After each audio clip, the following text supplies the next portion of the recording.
Olá meus amigos, meu nome é Flávio Cordeiro, direto para o canal Farofino. Nova inelegibilidade de Lula até 2022 é improvável, apontam especialistas. Ao anular condenações, Fachin permitiu que provas sejam aproveitadas por novo juiz, mas possibilidade de prescrição e tempo de tramitação tornam chance de que petista seja impedido de disputar eleições remotas.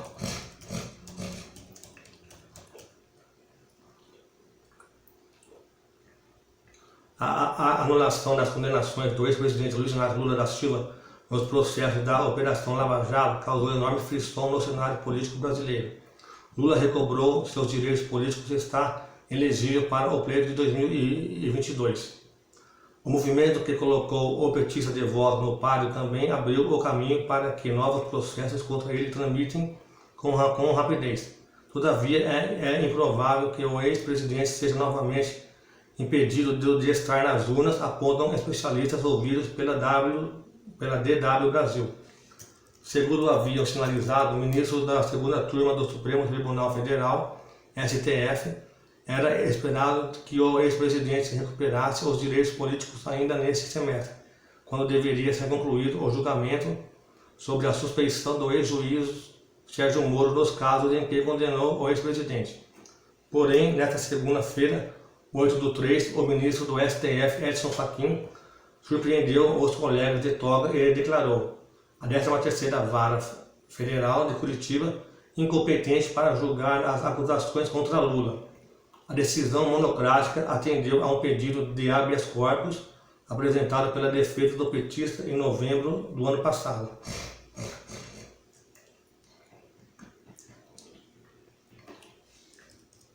Ao adotar esse entendimento, o ministro também declarou perda do objeto de 14 processos que questionavam no Supremo se Sérgio Moro agiu com parcialidade ao condenar Lula.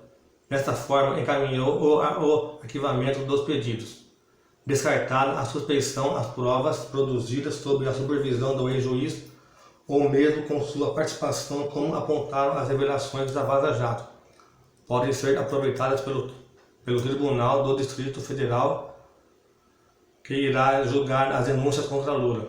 Um sorteio entre as duas varas especializadas em lavagem de dinheiro, sediadas em Brasília, a 10ª e a 12ª, irá definir o novo juiz que receberá as ações da Lava Jato contra o petista.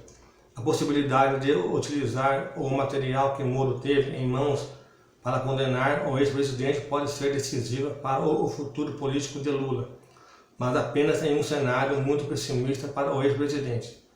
Prescrição à vista.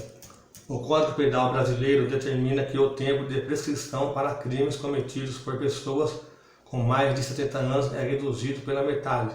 Lula tem 75.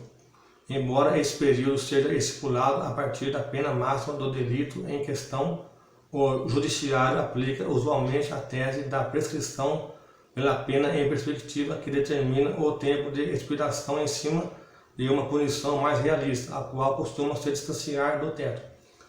Considerando as sentenças proferidas por Sérgio Moro no caso do triplex do Guarujá e pela juíza Gabriel Hart no processo do sítio de Atibaia, todos os crimes atribuídos a Lula já teriam prescrito à luz desta tese.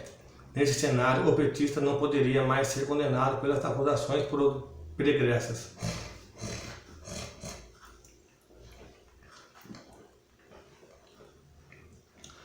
Tudo bem que as condenações do Lula aí, todo esse processo já pode ter prescrito, mas não se esqueça que ele foi condenado sim, ele teve condenação em segunda instância, tanto que ele ficou 580 dias preso.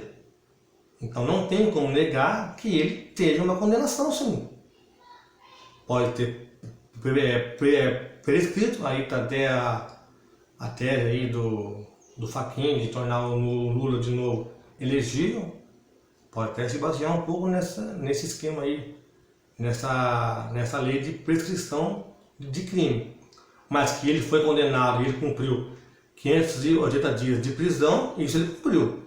Então, na verdade, ele teve uma condenação aí, cumpriu tal, mas sabe como é que são as leis brasileiras, né? Sempre existe brecha para serem aproveitadas por advogados que estuda melhor o caso, tem competência, tem mais experiência e coisa e tal. Para não dizer outras coisas, né?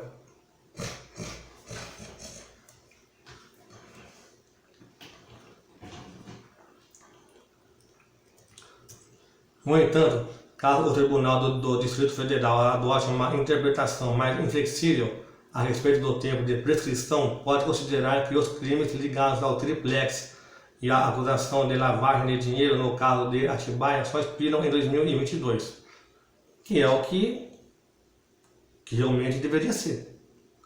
Pode acontecer ainda que o magistrado determinar um tempo de prescrição maior que o limite por agravantes do caso.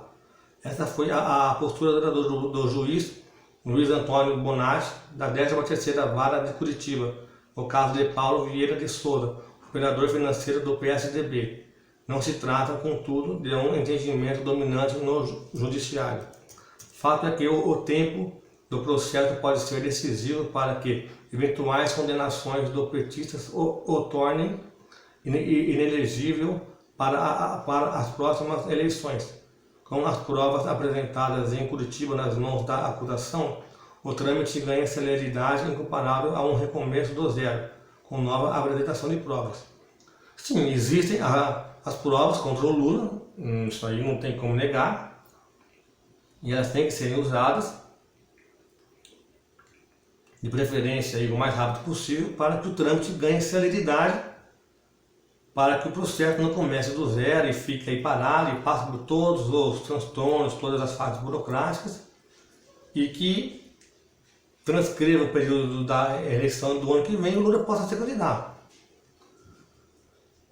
Mesmo assim, a possibilidade de Lula ficar inelegível até as próximas eleições presidenciais é remota, segundo a professora de Direito Constitucional da Fundação Getúlio Vargas, FGV, Heloísa Machado.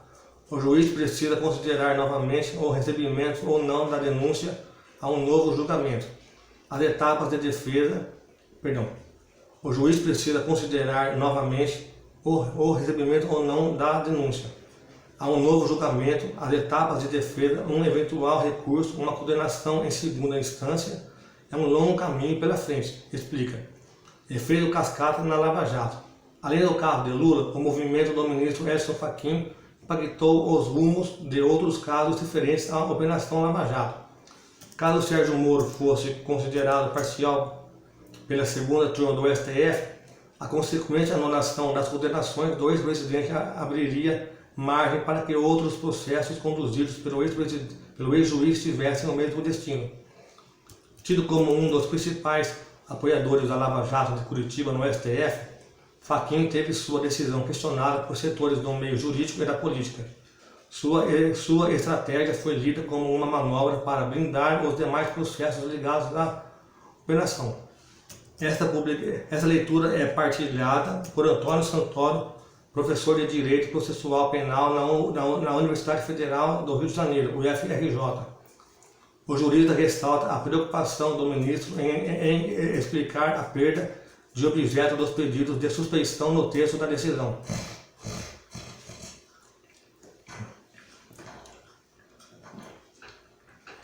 Soou como uma forma de proteger outras questões inerentes à Lava Jato. É uma decisão em que entregam-se os anéis e ficam os dedos, define. Apesar da avaliação crítica sobre a decisão de Fachin, Santoro reconhece que a decisão tem adequação técnica e está bem fundamentada. Procuradoria-Geral da República irá recorrer. Após manifestação da Procuradoria-Geral da República de que irá recorrer da anulação das condenações de Lula, Fachin afirmou que irá enviar o recurso ao plenário da Corte. Não foi estipulada uma data para que isso aconteça. Com coordenadora do Supremo em pauta, grupo de pesquisa da FGV, Fundação Getúlio Vargas, Direito, que se dedica a estudar o tribunal em profundidade, Heloísa Machado enxerga uma tendência de chancela na decisão monocrática do ministro. O plenário do STF é bastante dividido em relação aos abusos da Operação Lava Jato, mas nossa impressão é que há maioria para estabelecer limites à operação. É muito difícil antecipar um julgamento, a gente pode esperar um tribunal dividido, mas com uma tendência para corroborar a decisão do Fachin, projeta. Embora o despacho de Fachin tenha encaminhado o arquivamento dos pedidos de suspeição do ex-juiz Sérgio Moro, os jornais Folha de São Paulo e Valor Econômico destacam que ministros da segunda turma do STF pretendem manter a análise da suposta parcialidade nos casos que envolvem o ex-presidente. Em nota divulgada após a decisão de Fachin, a defesa de Lula lembrou que reivindica a incompetência da 13ª Vara de Curitiba para julgar casos não relacionados à Petrobras, como o do petista desde 2016. Outros advogados ressaltaram que a anulação não repara danos causados por Moro. Em meio a questionamentos quanto ao momento de sua decisão, Fachin alegou ser esta a primeira vez que o argumento reúne condições processuais de ser examinado diante do aprofundamento e aperfeiçoamento da matéria pelo STF. Bom, então aí ficou para vocês mais uma matéria do Lula. E especialistas apontam, tem previsão assim, né, baseados nos estudos deles, que o Lula é improvável inelegibilidade até 2022. Então aí o Lula vai ser mesmo candidato aí, tudo indica que ele vai manter aí a elegibilidade dele. Então, pessoal, então eu peço que vocês se inscrevam no canal, curtam os vídeos, dêem um like, compartilhem e não esqueçam de clicar no sininho. Ok, pessoal? Obrigado. Abraço a todos.